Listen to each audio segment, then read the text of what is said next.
ಕದ್ರಾದಲ್ಲಿ ಹೋಗಬೇಕಾದ್ರೆ ನಾವು ಪಾದಯಾತ್ರೆ ಮಾಡಬೇಕಾದ್ರೆ ನಮಗೊಂದು ವಿಷಯ ಸಿಕ್ತು. ಏನಂದರೆ ಭಾರಿ ಬೇಜಾರಾಗಿಸ್ತದೆ. ಇಲ್ಲಿ ನೋಡಿ ವಾಹನ ಬರ್ತದೆ, ಈ ಸೈಡಿಂದ ವಾಹನ ಬರ್ತದೆ. ಬಂತು ರಾತ್ರಿ ಹೊತ್ತಿಗೆ ಬಂದರೆ ಇಲ್ಲಿ ನೋಡಿ ಬೇಲಿ ಕಟ್ಟಿದ್ದಾರೆ. ನೋಡಿ ಈ ಬೇಲಿ ಕಟ್ಟಿದ್ದಾರೆ ಇದಕ್ಕೆ.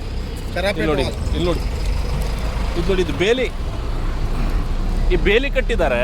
ಇಲ್ಲಿ ಯಾವುದೋ ಒಂದು ವಾಹನ ರಾತ್ರಿ ಟೈಮಿಗೆ ಬಂದರೆ ಇಲ್ಲಿ ಯಾವುದೂ ವಿದ್ಯುತ್ ಇಲ್ಲ, ಇಲೆಕ್ಟ್ರಿಕಲ್ ಪೋಲಿಗೂ ಕೂಡ ವಿದ್ಯುತ್ ಇಲ್ಲ, ಯಾವುದೇ ಲೈಟ್ ಕೂಡ ಇಲ್ಲ. ನೋಡಿ ಯಾವುದೋ ಒಂದು ವೆಹಿಕಲ್ ಬಂದರೆ, ಚಿಕ್ಕ ಮಕ್ಕಳು ಬಂದರೆ, ಕಾಲೇಜ್ ವಿದ್ಯಾರ್ಥಿಗಳು ಬಂದರೆ, ಯಾರೂ ಬರಲಿ ಸಾಮಾನ್ಯ ವ್ಯಕ್ತಿ ಒಂದು ವಾಹನ ತೊಗೊಂಬಂದರೆ ಇಲ್ಲಿ ನೋಡಿ ಯಾವ ಪರಿಸ್ಥಿತಿ ಇದೆ. ಅವನೊಂದು ವಾಹನ ತೊಗೊಂಬಂದರೆ ಬೈಕ್ ಆಗಲಿ ಕಾರ್ ಆಗಲಿ, ಡೀಪ್ ನೋಡಿ, ಡೀಪ್ ಯಾವ ರೀತಿ ಕಾಣಿಸ್ತಾ ಇದೆ ನಿಮಗೆ ನೋಡಿ. ಡೀಪ್ ನೋಡಿ, ಇಲ್ಲಿ ಒಂದು ಜಸ್ಟ್ ಇಷ್ಟು ಟಚ್ ಆದರೆ ಸಾಕು ಒಳಗೆ ಬೀಳ್ತಾನೆ ಅವನು. ಇಲ್ಲಿ ಬಿದ್ದರೆ ಮತ್ತೆ ಅವರು ಯಾರೂ ಸಿಗೋದಿಲ್ಲ, ಆ ಕುಟುಂಬನೇ ಸಿಗೋದಿಲ್ಲ.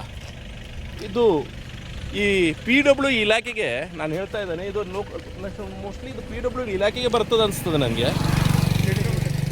PWಡಿಗೆ ಬರ್ತದೆ ಇದು.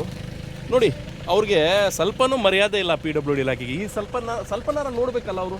ಪಾಪ ಯಾರು ಬಿದ್ಮೇಲೆ ಅಯ್ಯೋ ಮಾಡ್ಕೊಂಡು ಆಮೇಲೆ ಕಟ್ತಾರೆ, ಅವರು ಬ್ರಿಡ್ಜ್ ಕಟ್ತಾರೆ. ಅದ್ರ ಮುಂಚೆನೇ ನೀವು ಜಾಗೃತರಾದರೆ ಒಂದು ಅನಾಹುತ ತಪ್ಪತ್ತೆ ಅಂತ ಹೇಳಿಕೆ ನಾನು ಇಷ್ಟಪಡ್ತಾ ಇದ್ದೆ.